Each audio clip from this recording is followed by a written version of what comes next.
और इस वक्त गृह मंत्री अमित शाह राज्यसभा के भीतर अपनी बात रख रहे हैं। सीधे रुख करते हैं। पारित भी होंगे, इसलिए भी आज का दिन बहुत महत्वपूर्ण है। और आज का दिन जम्मू कश्मीर और भारत के इतिहास में अलग दृष्टि से भी बहुत सुवर्ण अक्षरों से अंकित होने वाला है, क्योंकि आज ही सर्वोच्च अदालत की संवैधानिक खंडपीठ ने धारा 370 को समाप्त करने का और जम्मू कश्मीर राज्य के पुनर्गठन का विधेयक, जो मैं 5 अगस्त 2019 को इस सदन में मोदी जी के लिए गए निर्णय के अनुमोदना में लेकर आया था, वो बिल लाने की मंशा, बिल का संवैधानिक रूप से स्वीकार और पूरी प्रक्रिया को भी माननीय सर्वोच्च अदालत ने संवैधानिक घोषित किया है, सर्वानुमत से किया है। मान्यवर, बहुत सारे सवाल परसों तक उठाए गए। परसों भी लोकसभा में कहा गया कि ये बिल अभी लंबित है, क्यों जल्दबाजी में ला रहे हैं, सुप्रीम कोर्ट न्याय करेगी, आपको राह देखनी चाहिए। मान्यवर, ये सारे स्टैंड जो थे वो न्याय के लिए नहीं थे। नरेंद्र मोदी जी ने जो निर्णय किया था वो निर्णय को लंबित करने के लिए थे, उस इरादे से किए गए थे। मान्यवर, आज निर्णय कर लिया सुप्रीम कोर्ट ने, और ढेर सारी चीजों को जो भारतीय जनता पार्टी 1950 से बताती थी, और कांग्रेस, विपक्ष और विशेषकर कम्युनिस्ट भाइयों का हमेशा से हम पर आरोप था कि राजनीतिक बातें आप कर रहे हो, ये सारी चीजों को आज सर्वोच्च अदालत ने अमली जामा पहना दिया। न्यायालय ने माना कि जम्मू कश्मीर के पास कभी भी आंतरिक संप्रभुता नहीं थी, जो हमारा कहना था। उन्होंने कहा कि भारत के साथ ट्रीटी के कारण भारतीय संविधान के बाहर राज्य को कोई आंतरिक संप्रभुता नहीं मिलती है, इस बात को सुना। मान्यवर, न्यायालय ने माना कि अनुच्छेद 370 एक अस्थायी प्रावधान था, इसमें कोई शंका कुशंका नहीं है, ये संवैधानिक सत्य है कि धारा 370 अस्थायी समाधान। अब ये कुछ लोगों को पसंद नहीं आता है, और जो नेहरू जी के विचारों के, नेहरू जी के कामों के बड़े प्रशंसक है और अनुयायी है, उनको भी पसंद नहीं आता है जो हम कहते हैं। मगर मैं उनको बड़ी विनम्रता से पूछना चाहता हूं, अगर धारा 370 इतनी ही न्यायिक थी, इतनी ही जरूरतमंद थी, तो इसके सामने एक ही आर्टिकल है मान्यवर, जिसके सामने टेम्पररी शब्द का उपयोग किया गया, वो स्वयं नेहरू जी ने क्यों किया होगा? जो लोग कहते हैं कि धारा 370 परमानेंट है, वो संविधान सभा की मंशा का अपमान कर रहे हैं, संविधान का अपमान कर रहे हैं। मान्यवर, आज सुप्रीम कोर्ट ने कह दिया है कि इसका मतलब ये है, ये जो कहा धारा 370 अस्थायी प्रावधान था, इसका मतलब ये है कि ये दावा याचिकाकर्ता का 370 को कभी हटाया ही नहीं जा सकता। वो दावा सिरे से सुप्रीम कोर्ट ने खारिज कर दिया है कि संविधान को और देश के संसद के सदनों को पूरा अधिकार है धारा 370 हटाने। मान्यवर, न्यायालय ने यह भी माना कि राज्यपाल शासन और राष्ट्रपति शासन की जो उद्घोषणाएं हुई, इस पर भी ढेर सारे सवाल उठा गए कि राष्ट्रपति शासन गलत तरीके से लगाया गया, राज्यपाल शासन गलत तरीके से लगाया गया। इन्होंने भी, सुप्रीम कोर्ट ने यह भी माना कि राज्यपाल शासन और राष्ट्रपति शासन की उद्घोषणाओं को चुनौती देना ठीक नहीं है, ये पूर्ण रूप से संवैधानिक प्रक्रिया के तहत। मान्यवर, अनुच्छेद 370(3) में जो प्रावधान है वो संविधान सभा ने ही तय किया है। जब टेम्पररी इस प्रोविजन को किया गया तब सवाल हुआ है कि टेम्पररी है तो हटेगा कैसे। तो धारा 373 के अंदर एक प्रावधान डाला गया कि सीओ से राष्ट्रपति महोदय धारा 370 में सुधार भी कर सकते हैं, इस पर रोक भी लगा सकते हैं और पूर्णतया संविधान के बाहर भी कर सकते हैं। राष्ट्रपति का जो आदेश था, तत्कालीन राष्ट्रपति का 5 अगस्त 2019 का आदेश सीओ था, इसके माध्यम से राष्ट्रपति जी को पूर्ण अधिकार है अनुच्छेद 370 का संचालन बंद करने का। ये भी आज सुप्रीम कोर्ट ने सर्वानुमत से होल्ड कर दिया है, उसको उस पर मोहर लगाई। इस आधार पर याचिकाकर्ता ने एक तर्क दिया था। याचिकाकर्ता कौन है वो तो सभी लोग जानते ही हैं, सभी लोग जानते हैं, मैं कोई नाम देना नहीं चाहता। नहीं नाम देकर क्या करेंगे, यही बोले ही है वो, तो इसमें कोई एक्सपोज करने जैसी बात नहीं। मान्यवर 370 के तहत कोई भी घोषणा करने के पहले जम्मू कश्मीर की संविधान सभा का परमिशन जरूरी है, अनुमोदना जरूरी है, ये उनका क्लेम था। और उसको क्लेम को एक्सटेंड करते हुए आगे ले गए, क्योंकि अब तो जम्मू कश्मीर में संविधान सभा है ही नहीं। तो इसका मतलब ये हुआ कि जम्मू कश्मीर की संविधान सभा के परमिशन के बगैर धारा 370(3) के तहत कोई एक्शन नहीं लिया जा सकता और संविधान सभा समाप्त हो गई है, इसलिए धारा 370 परमानेंट हो गया। मान्यवर ऐसा आर्गुमेंट मैंने मेरे जीवन में भी मेरे 5 धारा शास्त्रियों को पूछा कि मेरी समझ में कोई गड़बड़ है या ये डिमांड कोई गड़बड़ है, कि डिमांड तो गड़बड़ है ही है, ये आर्ग्यू कर रहे हैं उनकी समझ में भी बड़ा प्रॉब्लम है। मान्यवर आज सुप्रीम कोर्ट ने तय कर दिया कि जम्मू कश्मीर की संविधान सभा समाप्त होने से धारा 370(3) समाप्त नहीं हो जाता है, धारा 370(3) यथावत रहता है। मान्यवर न्यायालय ने यह भी माना कि धारा 370 के तहत मिली हुई शक्ति का प्रयोग करते हुए राष्ट्रपति महोदय एक तरफा सूचना जारी कर सकते हैं, जिसको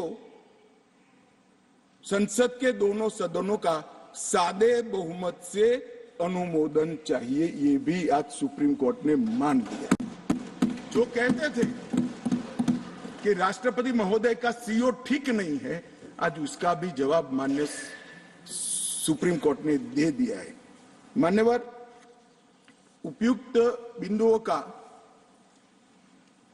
सीओ 272 पर कोई प्रभाव नहीं है, ये भी सिद्ध करते हुए अनुच्छेद 371(d) के तहत राष्ट्रपति द्वारा शक्ति का प्रयोग दुर्भावनापूर्ण नहीं है, उसको भी सुप्रीम कोर्ट ने होल्ड कर दिया है। मान्यवर सुप्रीम कोर्ट ने यह भी होल्ड कर दिया है कि क्योंकि जब अब धारा 370 समाप्त हो चुकी है, अब जम्मू कश्मीर के संविधान का कोई अस्तित्व नहीं रहता है। मान्यवर न्यायालय ने चुनाव कराने के लिए भी चुनाव आयोग को निर्देश करे। मान्यवर बहुत सारे लोग अब इसमें तो इतना सारा लूट गया, जो दावे थे सारे खारिज हो गए। तो एक पूंछ पकड़कर मैंने बाइट देखा करते हैं, क्या पूंछ पकड़ते हैं कि चुनाव आयोग ने ऑर्डर कर दिया।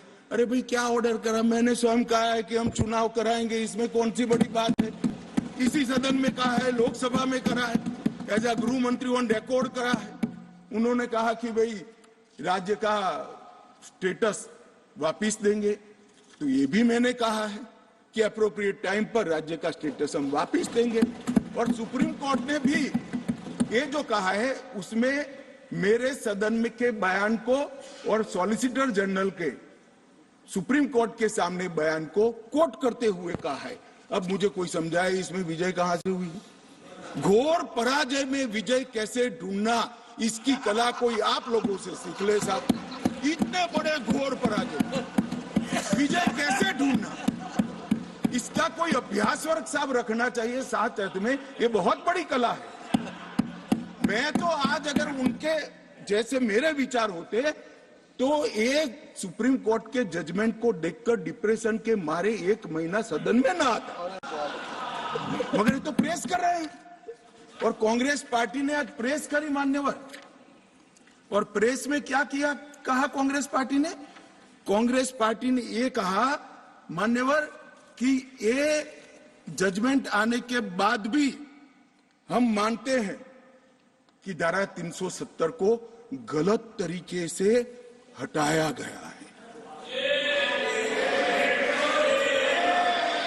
अब मान्यवर, देश के दोनों सदनों ने, देश की संसद की दोनों सदनों ने राष्ट्रपति के सीओ को अनुमोदना दे दी, कानून पारित हो गया, कानून नोटिफाइड हो गया, किसी ने चैलेंज भी किया सुप्रीम कोर्ट में। ठीक है, सबका अधिकार है, करना चाहिए। सुप्रीम कोर्ट में एक लंबी बहस भी हुई, 5 जजों की बेंच बनी और 5 सीनियर मोस्ट जज बने बैठे इसमें, लंबी बहस, सबकी सुनवाई हुई, आज फैसला भी आ गया। मगर ये फैसले के बाद भी ये कहते हैं कि हम इसको नहीं मानते हैं और हम मानते हैं कि धारा 370 गलत तरीके से हटाया गया है। मान्यवर, मैं इनको नहीं समझा सकता, मेरी तो मर्यादा है ऐसा, नहीं समझा सकता कि वास्तविकता क्या है। हमें समझना चाहिए कि 42,000 लोग मारे गए हैं। क्यों मारे गए? सवाल हिंदू मुस्लिम का नहीं है। इनसे ज्यादा मुसलमान गुजरात में है, कश्मीर से ज्यादा मुसलमान उत्तर प्रदेश में है, कश्मीर से ज्यादा मुसलमान बिहार में है, कश्मीर से ज्यादा मुसलमान आसाम में है। क्यों वहां अलगाववाद नहीं हुआ? क्यों वहां टेररिज्म नहीं हुआ?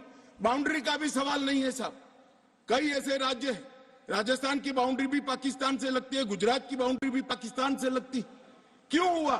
क्योंकि धारा 370 अलगाववाद को बल देती थी और अलगाववाद के कारण आतंकवाद खड़ा हुआ। ये समझना ही नहीं था। एक गलत फैसला हो जाता है, कितने भी बड़े आदमी से हो सकता है, किसी भी पार्टी से भी हो सकता है, मगर जब इतिहास सिद्ध कर दे, समय सिद्ध कर दे ये फैसला गलत है, देश के हित में वापिस आना चाहिए। अभी भी मैं कहता हूं, वापिस आइए, वरना जितने बचे हो इतने भी नहीं बचोगे। अगर अभी भी इस फैसले को चिपक कर रहना चाहते हो तो देश की जनता देखती है 2024 में 2-2 हाथ भी हो जाएंगे और जनता का परिणाम भी आ जाएगा और मोदी जी तीसरी बार प्रधानमंत्री।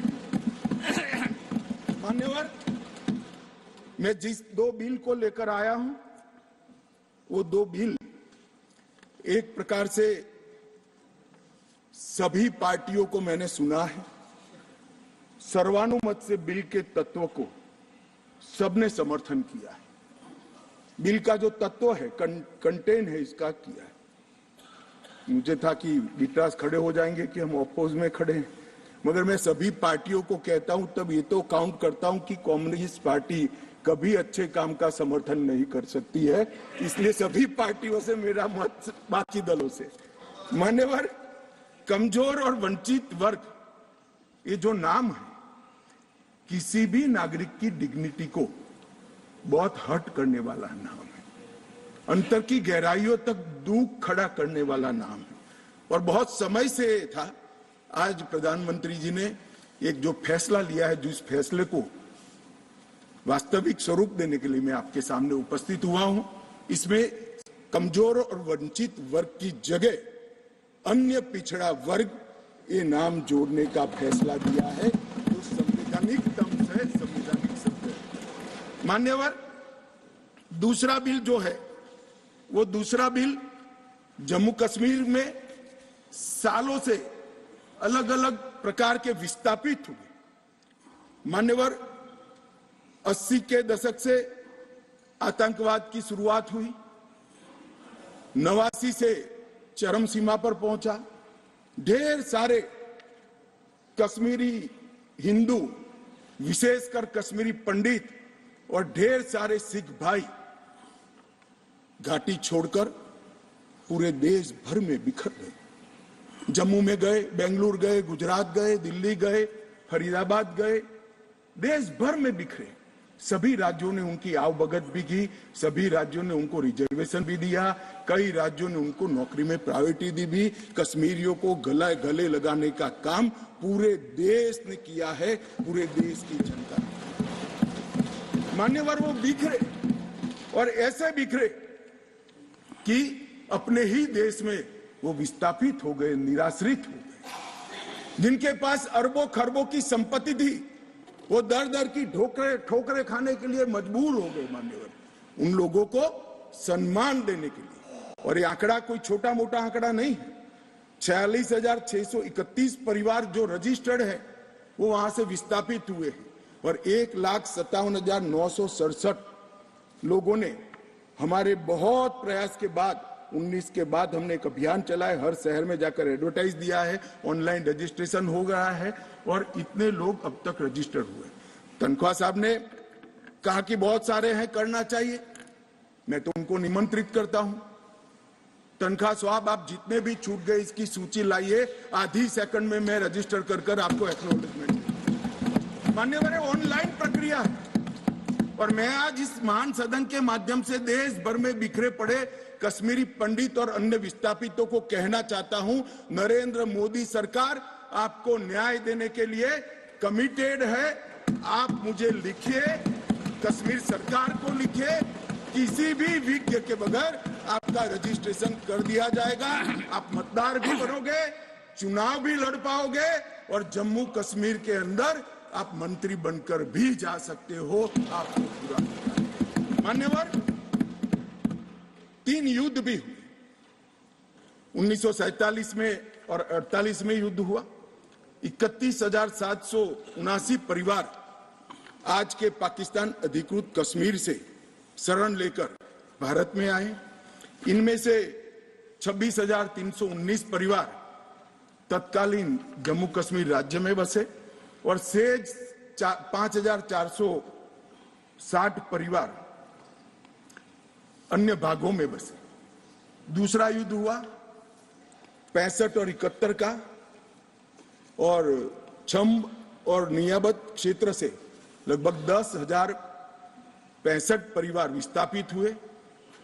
3500 परिवार 65 के युद्ध में हुए, और इतने ही करीब 71 के युद्ध में हुए। अब तक 47, 65 और 71 के युद्धों में लगभग 41,844 परिवार विस्थापित हुए हैं। उनको भी भारत सरकार ने ढेर सारी चिंता करी है, मैं आगे बताता हूं। मगर ये बिल जो है मान्यवर, 3 सीटें, 2 जम्मू कश्मीर से विस्थापित परिवारों के लिए और 1 सीट पाक ऑक्यूपाई कश्मीर से विस्थापित आए हुए कश्मीरी भाइयों के लिए रिजर्व करने का काम नरेंद्र मोदी जी ने बहुत मन के साथ, चाव के साथ और संवेदना के साथ किया। मान्यवर, ये जो फैसला है उसी एक्ट का हिस्सा है जिस एक्ट को सब चैलेंज करते हैं। मैं उनको बताना चाहता हूं, जब आप 5 अगस्त 2019 के बिल को चैलेंज करते हो, तब आप डिलिमिटेशन कमीशन एक्ट को भी चैलेंज करते हो। ये मत भूलो कि आप इनके रिजर्वेशन के खिलाफ बात करते हो। मान्यवर, डिलिमिटेशन कमीशन ने गंभीरता से विचार करने के बाद समुदायों का प्रतिनिधित्व नॉमिनेशन द्वारा कराने की सिफारिश की है। और मान्यवर, जम्मू कश्मीर प्रशासन ने, जो आज स्वाभाविक है राष्ट्रपति शासन है, उसने भी अपना अभिप्राय डिलिमिटेशन कमीशन को दिया था। भारत सरकार ने के गृह मंत्रालय ने भी दिया था कि इनके प्रति सिंपैथेटिक व्यू लेना चाहिए, इनका प्रतिनिधित्व होना चाहिए। जब वो अपनी जमीन में ही नहीं है तो असेंबली में कैसे चुनकर जा सकते हैं। मान्यवर, और ये आदेश उन्होंने प्रकाशित किया था, जिसको आज कानूनी जामा पहनाकर मैं ये बिल को लेकर उपस्थित हुआ हूं। मान्यवर, ये जो डिलिमिटेशन कमीशन ने और भी कई फैसले किए हैं, मैं जरा सदन के सामने पूर्व की स्थिति और अभी की स्थिति बताना चाहता हूं। पूर्व में जम्मू में सिर्फ 37 सीट थी, 37 सीट थी। अब नए डिलिमिटेशन कमीशन ने 37 से बढ़ाकर 43 सीट जम्मू क्षेत्र में बनाने का कहा। मान्यवर कश्मीर में 46 सीट थी, 46 सीटें थी। अब 46 की जगह 47 सीटें, 47 सीटें बनाने का कहा। इस तरह से जम्मू और कश्मीर दोनों को मिलाकर 83 सीटें थी। लद्दाख की सीटें निकाल दी है क्योंकि वहां यूटी बन चुकी।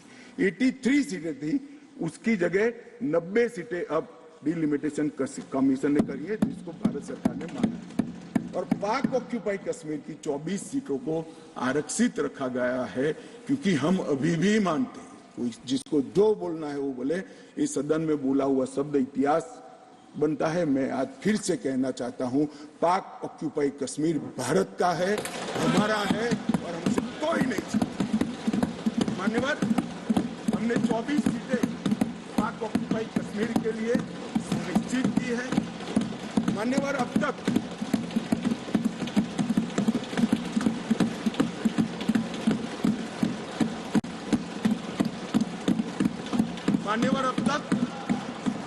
एससी एसटी की सीटों में बड़ी विसंगतताएं भी थी और जो दिग्विजय की कहते थे संवेदनशील अप्रोच होना चाहिए, संवेदनशीलता होनी चाहिए। एससी एसटी के प्रति संवेदना से ही ये निर्णय हुआ है। पहले जो 7 सीटें थी एससी की, उसको हमने बरकरार रखा और एसटी की सीट 0 थी क्योंकि धारा 377 परमिट नहीं करती थी, अब परमिट करती है। 9 सीटों को रिजर्व कर दिया।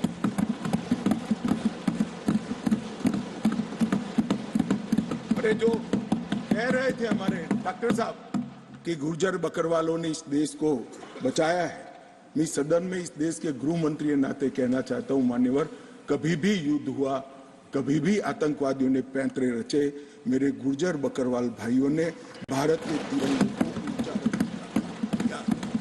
और आज सालों के बाद आज उनको न्याय मिलने जा रहा है। इसका कम से कम मुझे तो बहुत संतोष है। किसी को संवेदनशीलता दिखे या न दिखे, 75 साल तक उनका अधिकार जो भारत के संविधान ने दिया था, कौन रोक कर बैठा था उसको? कौन रोक कर बैठा था? क्या कोई जवाब दे सकता है? जम्मू कश्मीर के एसटी भाइयों के अधिकारों को कौन रोक कर? ये 3 परिवार रोक कर बैठे थे मान्यवर, जो 370 को एंजॉय कर मान्यवर। और इसके अलावे भी ओपन सीट में भी वो लड़ सकते हैं। माननीय दिग्विजय सिंह ने कहा, माननीय सदस्य ने कहा कि भाई इसमें स्पष्टता नहीं है, इनको कितनी मिलेगी, इनको कितनी मिलेगी। मैं फॉर इंफॉर्मेशन दिग्विजय सिंह को कहना चाहता हूं, ये इन प्रिंसिपल बिल है। ट्राइबल डिपार्टमेंट और ओबीसी डिपार्टमेंट से अलग से इसके बिल आएंगे, जिसमें इसके रिजर्वेशन की सीटों की और चिन्हित करने की व्यवस्था होगी। वो एक अलग प्रक्रिया है, मगर ये स्पष्टता से कर देते। मैं दिग्विजय सिंह को बहुत अच्छे तरीके से जानता हूं सर। जब भी वो हंसकर बोलते हैं तब बहुत समाज के अंदर डिस्टर्बेंस होता है। बड़ा रिकॉर्ड है उनका, मैं रिकॉर्ड को जानता हूं। आज भी हंसकर बोले, मैंने बोला क्या निहितार्थ थे, फिर मैंने ध्यान से उनकी चीज को याद कर सोचा तो मुझे मालूम पड़ा कि इन्होंने कहा कि भाई किसी का छीनकर तो नहीं लगू। ये गुर्जर और बकरवाल को लड़ाना चाहते हैं, गुर्जर और बकरवाल को लड़ाना चाहते हैं। मैं आज फिर से कह देता हूं मान्यवर, बैठ जाइए दिग्विजय जी, अब हो गया, लोग समझ चुके हैं आपको, बैठ जाइए। मान्यवर He is not yielding. He is not yielding. He is not yielding. Go ahead. Honorable Home Minister. He is not yielding. He is not yielding. मान्यवर, मैं स्पष्टता करना चाहता हूं, गुर्जर भाइयों की एक भी सीट लिए बगैर बड़े संवेदनशीलता से बकरवाल भाइयों को दिया, हमें कोई आपत्ति। गुर्जरों को जो फायदा मिला है उसमें कोई बदलाव नहीं होगा। ट्राइबल के सारे फायदे एजुकेशन में और बाकी सारे नौकरियों के रिजर्वेशन में जितने भी फायदे गुर्जर भाइयों को मिल रहे हैं, पहाड़ियों को मिल रहे हैं, वो पहाड़ियों को जो भी मिलेगा वो उसके अलावे मिलेगा। एक भी नौकरी ना खत्म होगी, ना एक भी शिक्षा की सीट खत्म होगी। पूरा का पूरा अधिकार आपका भी रहेगा, उनका भी। मान्यवर, एक बहुत बड़ी चर्चा चली कि जवाहरलाल नेहरू जी का कश्मीर के लिए कंडक्ट और इस पर हमारा नजरिया थोड़ा तंग है। यहां तक तंग नजरिए का सवाल है साहब, देश की एक भी इंच जमीन का सवाल है, हमारा नजरिया तंग रहेगा, हम दिल बड़ा नहीं कर सकते। किसी को अधिकार नहीं है अपने बड़े हृदय को दिखाने के लिए देश का एक भूभाग देश से चला जाए और मूक दर्शक बनकर खड़े रह जाए, किसी को अधिकार नहीं। मैं आज फिर से कहता हूं, ये आरोप से मैं सहमत हूं, हमारा नजरिया तंग है। देश की एक इंच जमीन भी जाती है तो इसके लिए भारतीय जनता पार्टी का हर कार्यकर्ता सर्वोच्चता से संघर्ष करेगा, लड़ाई करेगा और लड़ेगा। हमें कोई इसमें शर्म की बात नहीं। मान्यवर, मैं कुछ बातें कहना चाहता हूं। बहुत कुछ कहा है, अभी कहा गया नेहरू के कारण कश्मीर यहां है, नेहरू जी के न होते तो शायद ये बिल ही नहीं आता और कश्मीर होता ही नहीं। इस तरह से कहा। मैं आज कहना चाहता हूं कि जो आजादी के बाद भारत की रचना को जानते हैं उनको मालूम होगा हैदराबाद में इससे भी बड़ा प्रॉब्लम हुआ था। क्या जवाहरलाल जी गए थे क्या?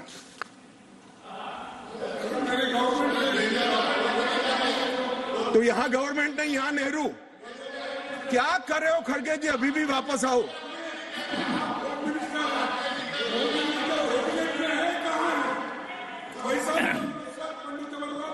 एक मिनट रिकॉर्ड पर है। कश्मीर में दिग्विजय जी ने सरदार पटेल का नाम नहीं लिया। एक नाम दिया शेख अब्दुल्ला का, दूसरा नाम दिया जवाहरलाल नेहरू का। तो वो होम मिनिस्टर थे, क्यों नहीं दिया भाई? अब सुनिए दिग्विजय जी, अब सुनिए, सुनना पड़ेगा, ऐसे नहीं चलेगा। हमने सुना है, धैर्य से सुना है। मान्यवर, जूनागढ़ में क्या जवाहरलाल नेहरू गए थे? हैदराबाद में जवाहरलाल नेहरू गए थे? लक्षद्वीप में जवाहरलाल नेहरू गए थे? जोधपुर में जवाहरलाल नेहरू गए थे? जवाहरलाल नेहरू एक ही जगह काम देखते थे, जम्मू कश्मीर में, जिसको आधा छोड़कर आ गए। एक ही जगह देखते। मान्यवर, दूसरा, विलय लेट क्यों हुआ? सारे लोग जानते हैं साहब, इतिहास को 1000 फुट नीचे दफन कर दो, वो ऐसा बीज है जो वटवृक्ष बनकर सच्चाई बाहर आ जाती है। सब जानते हैं कि हमारा विलय इसलिए लेट हुआ कि महाराजा पर किसी एक व्यक्ति को विशेष स्थान देने का आग्रह था, शेख अब्दुल्ला को विशेष स्थान देने का आग्रह था। इसके कारण विलय लेट हुआ और पाकिस्तान को आक्रमण करने का मौका मिला। मैं आज ये पूछना चाहता हूं कि इतने सारे कठिन राज्यों का विलय हो गया, कहीं पर 370 क्यों नहीं है? क्यों नहीं है? ना जोधपुर में है, ना जूनागढ़ में है, ना हैदराबाद में है, ना लक्षद्वीप में है। क्यों 370 नहीं है?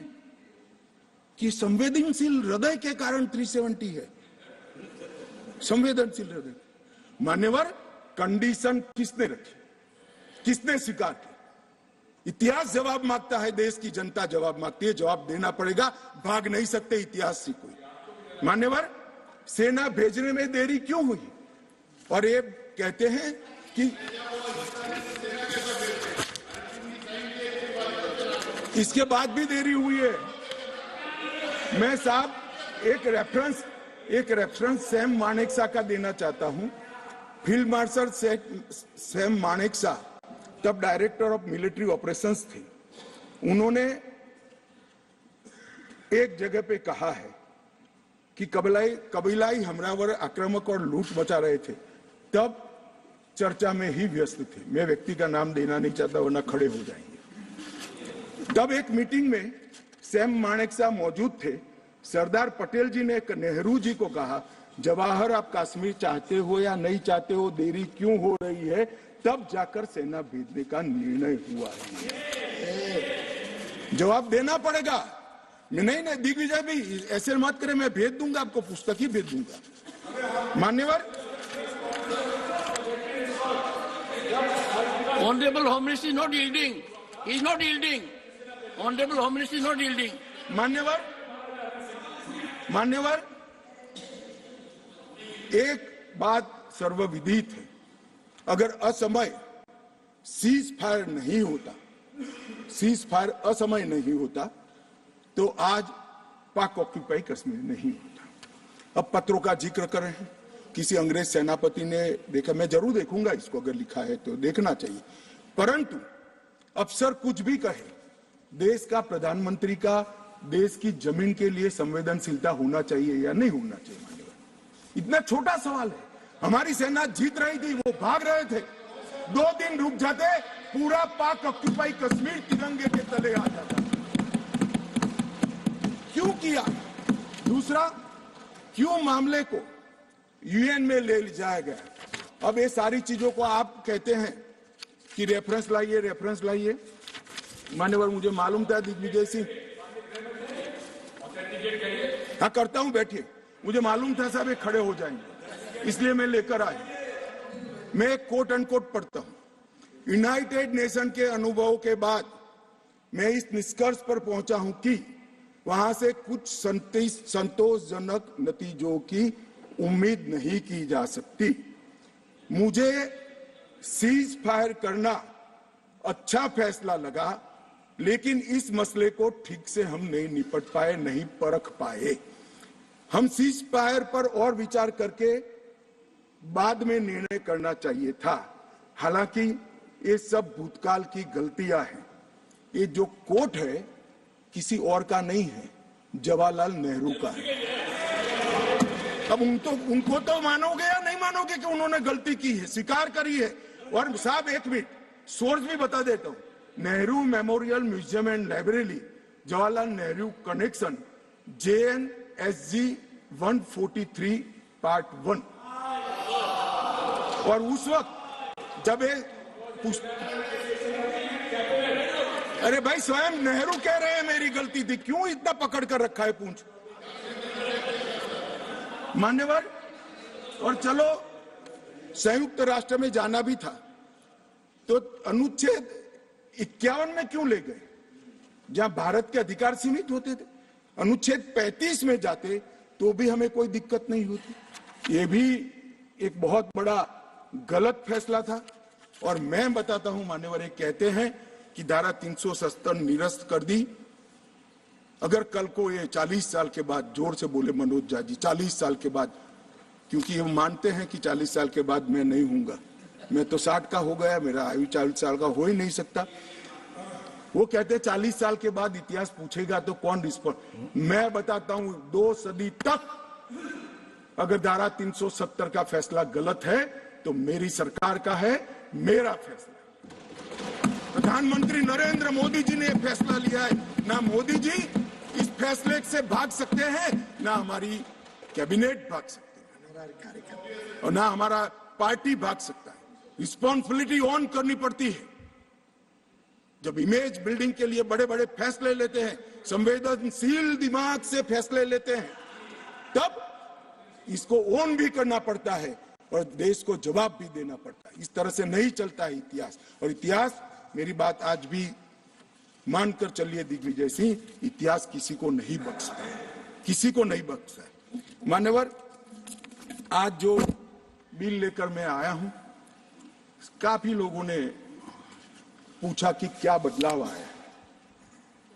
अब मेरी कोई चश्मे की दुकान तो है नहीं जिससे वास्तविकता दिखाने का चश्मा मैं किसी को पहना सकूं। सबको अपने अपने चश्मे से देखना पड़ेगा, और चश्मे का अगर कांच गलत है तो दृश्य गलत हो जाता है। मान्यवर, पूरा कश्मीर और जो 2 करोड़ यात्री पूरे देश से जाकर आए, लाखों यात्री अमरनाथ यात्रा कर आए, हर महीने लाखों यात्री वैष्णो देवी के दर्शन करके आते हैं और 100 से ज्यादा अधिक फिल्मों के शूटिंग हुए हैं, वो सभी एक मुख से कहते हैं कि कश्मीर की परिस्थिति अच्छी है, मगर स्वीकार करने को तैयार नहीं। मुझे मालूम नहीं है कौन सा चश्मा पहनकर ये देखते हैं। मान्यवर, मैं आज कहना चाहता हूं कि जिस कश्मीर में 40,000 से ज्यादा लोग मारे गए, कई पिताओं ने अपने कंधों पर बेटे के जनाजे लेकर गए। मान्यवर, अपनी बेटी की डोली तक कई लोग नहीं देख पाए और कई बहनों ने अपने भाई को खो दिया। इनकी वेदना, हृदय अगर संवेदनशील है तो ही इसका अनुभव कर सकते हैं, मगर हमारे हृदय में जिनके हाथ में हथियार है, इसके लिए ही संवेदना है, तो इसका रास्ता मेरे पास नहीं है। मान्यवर, मैं इनकी मदद नहीं कर सकता, क्योंकि हमारे लिए मन में संवेदना है कश्मीर के युवा के लिए, कश्मीर की बच्चियों के लिए और घाटी के भविष्य के लिए संवेदना है, आतंकवादियों के लिए नहीं। मान्यवर, मैं समझता हूं कि आज आर्टिकल 370 समाप्त होने के बाद और उसके पहले नरेंद्र मोदी जी की सरकार आई 2014 में, आज युवाओं का भविष्य ब्लैक नहीं है, परंतु स्कूल का ब्लैक बोर्ड उनका भविष्य बन गया है, वो पढ़ाई लिखाई। जो युवा मान्यवर पत्थर लेकर घूमते थे, मोदी सरकार ने, इस प्रधानमंत्री ने इसके हाथ में लैपटॉप पकड़ाने का काम किया है। पूरी दुनिया का एक्सेस और आतंकवाद और अलगाववाद की बात करने वाले लोग धारा 370 कर आधार बनाकर अलगाववाद की बात करने वाले लोग, आज जो लोग बात करते हैं उनकी कश्मीर की जनता अनसुनी करती है, डेमोक्रेसी और डेवलपमेंट की बात करती है। मान्यवर, ये आज बदलाव हुआ है। अभी अभी कह रहे थे कि मैंने सदन में कहा था कि आतंकवाद समाप्त हो जाएगा। मैं मेरे जीवन में बोला हुआ भूलता नहीं हूं और जो बोलता हूं उसको ओन करता हूं। मैंने कहा था कि 370 के कारण अलगाववाद की भावना समाप्त हो जाएगी और जब अलगाववाद की भावना समाप्त होगी, सहन सहन आतंकवाद कम हो जाएगा, समाप्त। मान्यवर, ये बीच मझधार में 40 साल इन्होंने गलतियां करी, 80 के दशक से गलतियां करते आए, संवेदनशील हृदय से सोचते रहे, संवेदनाएं हथियार उठाने वालों के लिए रखे और इस 40 साल की गलती को ऐसा सोचते हैं कि मोदी जी के 4 साल में सुधर जाएगा। मगर आपकी बात सही है, अपेक्षा ऐसी ही रखनी चाहिए। मैं अब विषय पर मान्यवर, मैं बहुत पास में नहीं जाता, जब चरम सीमा पर थे तब तो आंकड़े बहुत भयावह थे, 90 के दशक में बहुत भयावह आंकड़े थे, परंतु मैं यूपीए शासनकाल की बात करना चाहता हूं। 2004 से 14 जब सोनिया जी और मनमोहन जी की सरकार थी, कुल आतंकवादी घटनाएं 7,217 हुई थी और अब आतंकवादी घटनाएं सिर्फ 2,197 हुई है। ये 10 साल। अब सुन लीजिए, बाद में मुद्दा खड़ा करिए खड़गे जी। 70% की कमी हुई है मान्यवर, 70% की कमी हुई और उसमें धारा 370 हटाने के बाद केवल और केवल 4 साल ही गए। सिक्योरिटी फोर्स और नागरिक टोटल 2829, करीब 3,2900 नागरिक और सिक्योरिटी फोर्सेस मारे गए। अब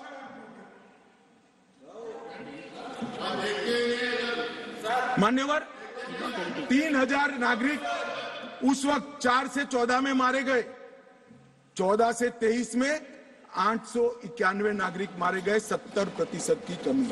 सिक्योरिटी फोर्सेस और नागरिक और सिक्योरिटी फोर्सेस की मृत्यु में भी 50% की मान्यवर कमी।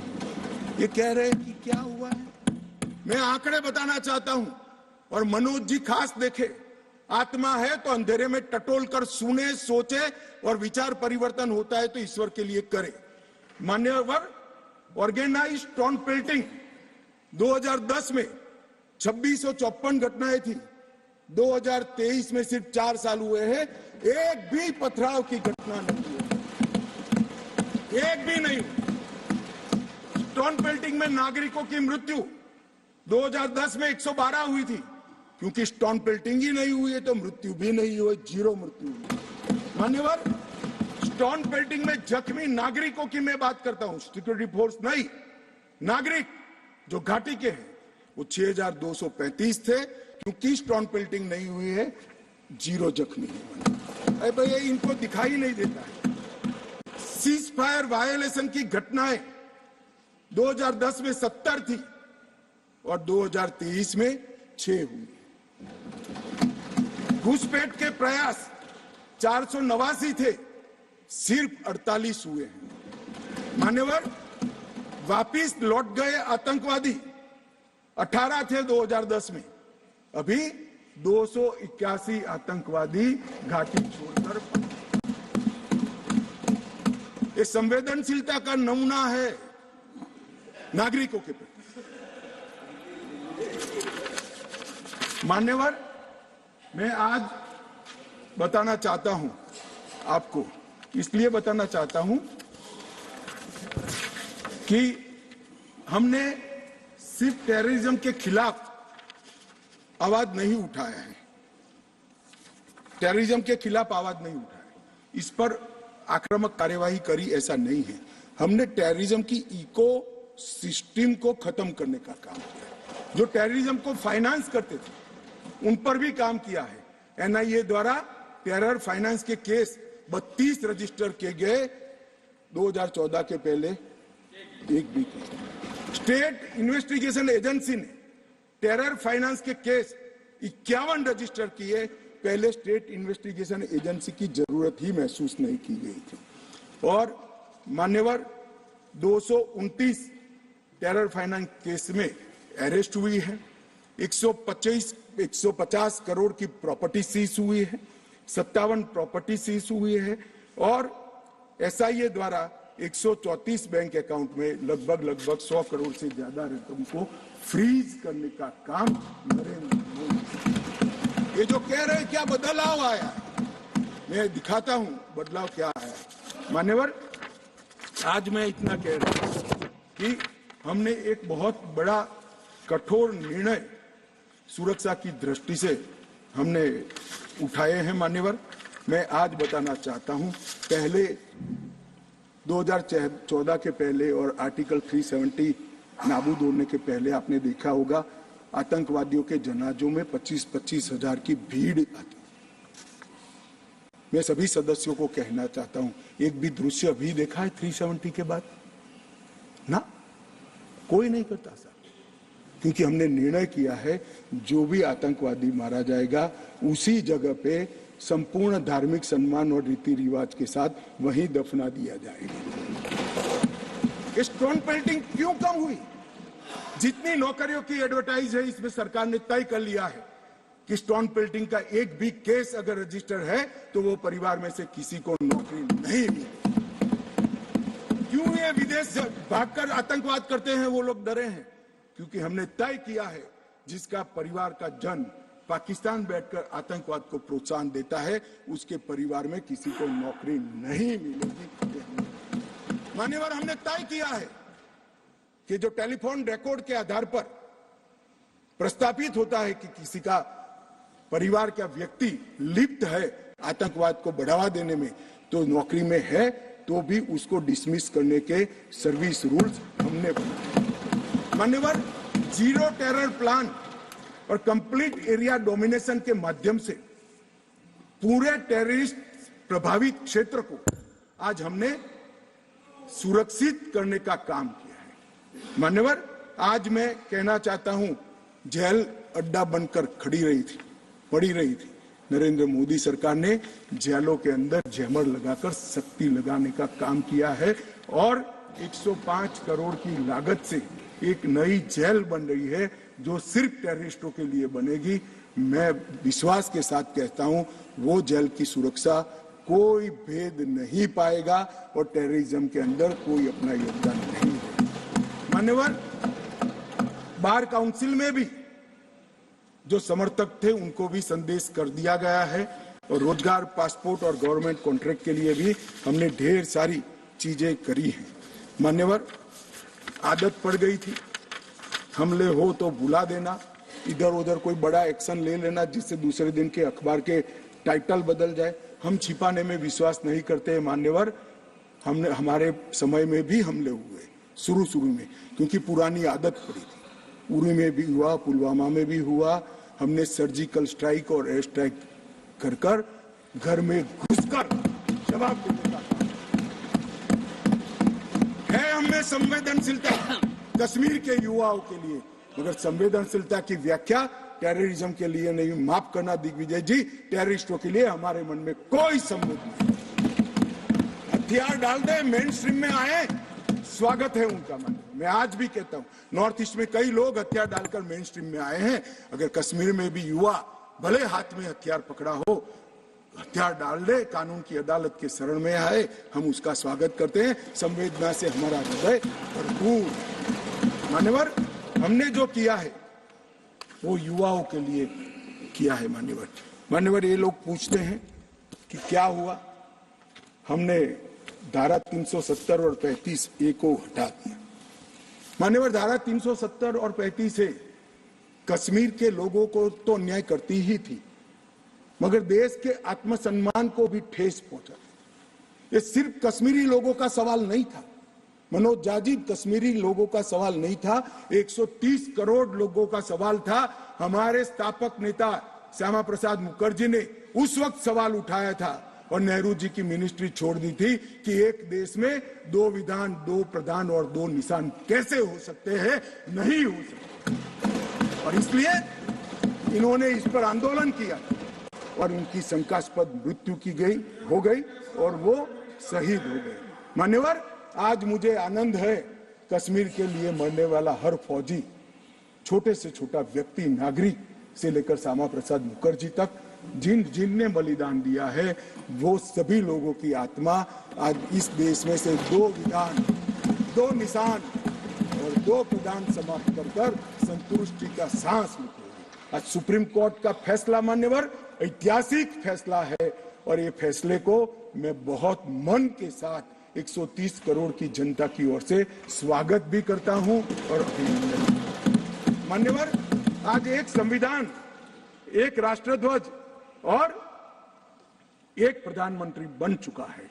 श्यामा प्रसाद मुखर्जी का स्वप्न साकार हो चुका है। 2 राजधानी रखी, 2 दरबार रखे, सालाना 200 करोड़ रुपए का खर्च उतारा। मान्यवर, अब एक केंद्रीय कानून है, जो केंद्रीय कानून है सभी राज्यों में जाता है, ऐसे कश्मीर में भी जाता है। मान्यवर, कश्मीरी, डोगरी, हिंदी, इसको पहली बार मान्यता देने का काम प्रधानमंत्री नरेंद्र मोदी जी ने। 35A के तहत कश्मीर की महिलाओं को न्याय देने का काम प्रधानमंत्री नरेंद्र मोदी जी ने। मान्यवर, शिक्षा हो, नौकरी हो, पहली बार रिजर्वेशन देने का काम प्रधानमंत्री नरेंद्र मोदी जी ने। पहली बार एसटी समुदाय को विधानसभा में आरक्षण देने का काम Narendra Modi ji. Right to education act पहली बार धारा 370 जाने के बाद वहां हुआ। भूमि अधिग्रहण, पुनर्वसन और पुनर्स्थापना में उचित मुआवजा का कानून पहली बार जम्मू कश्मीर में धारा 370 में। फॉरेस्ट राइट्स एक्ट पहली बार 370 समाप्त होने के बाद। SC/ST prevention of atrocity act पहली बार जम्मू कश्मीर में 370 जाने के बाद। विसल ब्लोअर प्रोटेक्शन एक्ट पहली बार जम्मू कश्मीर में 370। साहब, ये विसल ब्लोअर, ये भ्रष्टाचार के जुड़ा हुआ मामला है। जम्मू कश्मीर के किसी भी नागरिक को पूछो, सिपाही सिवाय नौकरी नहीं मिलती थी। बड़ी परेशानी थी, भ्रष्टाचार होता था, क्योंकि 3 ही परिवारों का शासन था। क्यों विसल ब्लोअर प्रोटेक्शन एक्ट वहां लगाएंगे? अभी झारखंड में किसी MP के यहाँ, मैं किस दल के हैं कहना नहीं चाहता, पूरी दुनिया जानती है, इतनी सारी कैश मिली कि बैंक के कैशियर कहते हैं हमने भी इतनी कैश कभी देखी नहीं है। गिनते गिनते 5 दिन हो गए, 27 मशीनें गर्म हो गई मान्यवर, गर्म हो गई, मशीनें बंद हो गई, मगर अभी समाप्त नहीं होता है। और एक भी एक घमंडिया गठबंधन ने इसकी टीका भी नहीं की है, उसको सस्पेंड भी नहीं, एक भी। मान्यवर ये खड़े हो गए,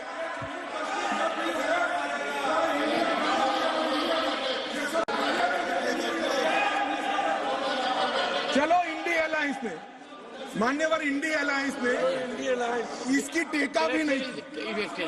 मान्यवर अभी कहेंगे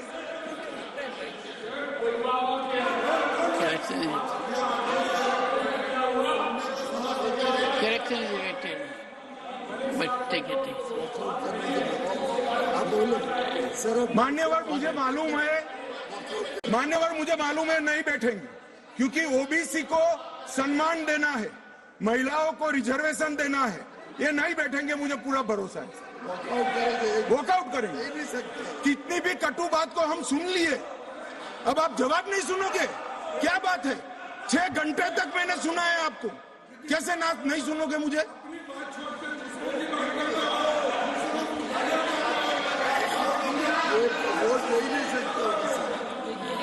चले खड़गे साहब प्लीज बैठ Nothing will go on record now. Only मेरा निवेदन साहब, आप बड़े only नेता what हैं, the बैठ honorable जाइए। Home Minister says will go on record. मान्यवर ये कहते हैं कि क्या बदलाव आया है,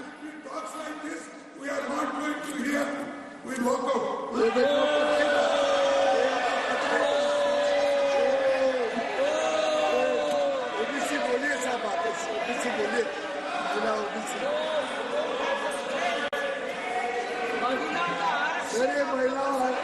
महिला और ओबीसी के लिए नहीं बैठ सकते।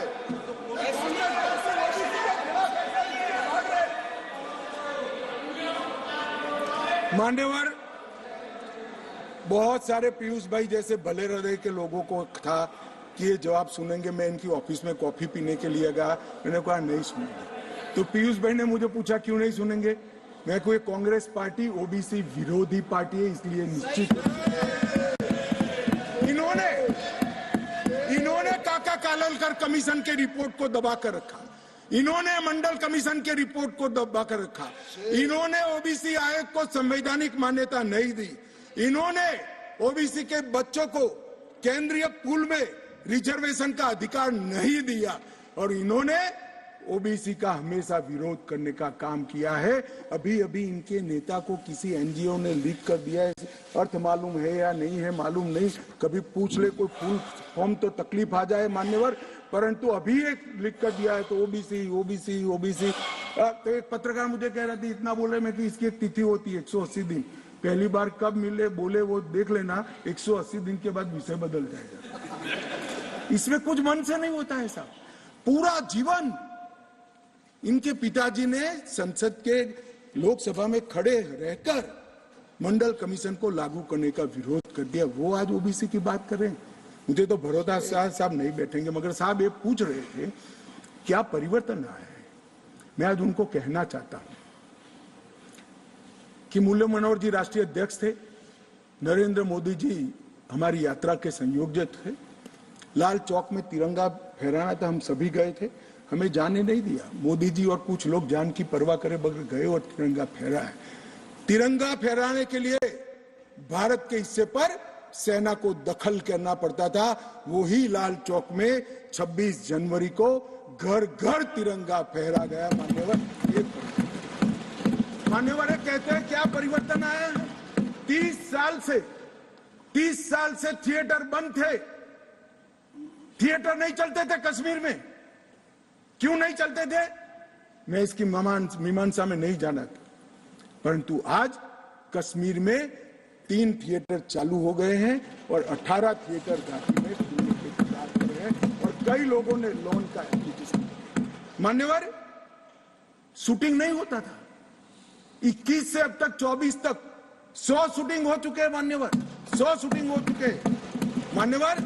ये सब कहेंगे, इसको भी धर्म के चश्मे से देखेंगे। मैं आज कहना चाहता हूं कि मुहर्रम का जुलूस भी 30 साल तक नहीं निकला था, अभी नरेंद्र मोदी सरकार के समय में। मान्यवर, इनको बदलाव दिखाई नहीं पड़ेगा। जैसे मैंने कहा, उनके चश्मे में खराबी है, वो आज भी गलती स्वीकार करने के लिए तैयार नहीं है। मगर मैं उनको कहना चाहता हूं कि देश आपकी स्वीकृति का मोहताज नहीं है। देश की जनता अब समझ चुकी है कि कश्मीर के सवाल के मूल में जवाहरलाल नेहरू की गलतियां थी, वो पूरा देश। मान्यवर, जीएसडीपी वो डेवलपमेंट का बड़ा द्योतक होता है। 1 लाख करोड़ का जीएसडीपी था 2014-15 में, और आज 2,27,927 करोड़, डबल हो चुका है। डिग्री कॉलेज 94 थे, आज 147 है। ना आईआईटी था, ना आईएम था, ना एम्स था। आईआईटी भी खुल चुका, आईएम भी खुल चुका, 2 एम्स की प्रक्रिया चल रही है, एक खुल चुका है, दूसरा खुल जाएगा। मेडिकल कॉलेज 4 थे, 7 नए मेडिकल कॉलेज खुले। नर्सिंग कॉलेज 1 भी नहीं था, 15 नर्सिंग कॉलेज खुले।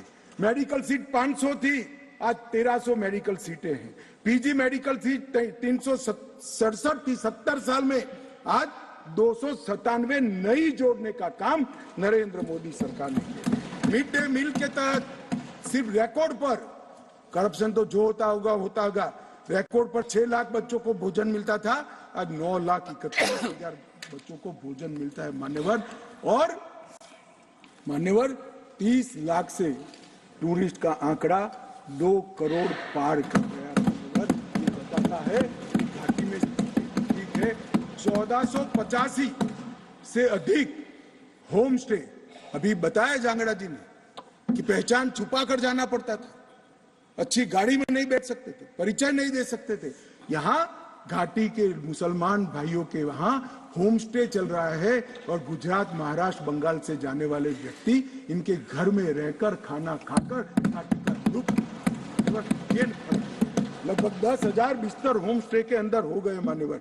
और प्रधानमंत्री ग्राम सड़क योजना प्रतिवर्ष 1100 का एवरेज था, अब 8,086 किलोमीटर का एवरेज बना है।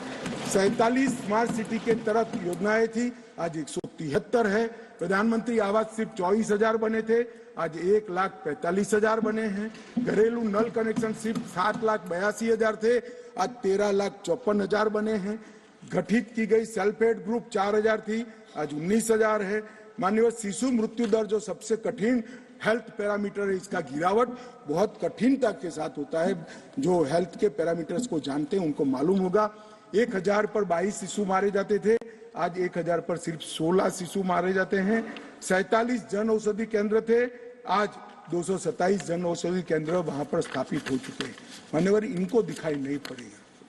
मैं आज चले गए हैं, मगर दिग्विजय जी को कहना चाहता हूं कि नरेंद्र मोदी जी के हृदय की संवेदना है कि घाटी और जम्मू में इतना बड़ा बदलाव डेवलपमेंट के क्षेत्र के अंदर हुआ है। मान्यवर, सिर्फ हाइड्रो इलेक्ट्रिसिटी में 30,000 करोड़ का भारत सरकार ने इन्वेस्ट किया। रेलवे का पैसा अलग, नेशनल हाईवे का पैसा अलग। मान्यवर, लगभग पेंशन के लाभार्थी सिर्फ 6 लाख थे, रजिस्ट्रेशन नहीं होता था जम्मू की साइड से। अब ट्रांसपेरेंट रजिस्ट्रेशन के बाद 10 लाख लाभार्थी पेंशन के हो गए हैं।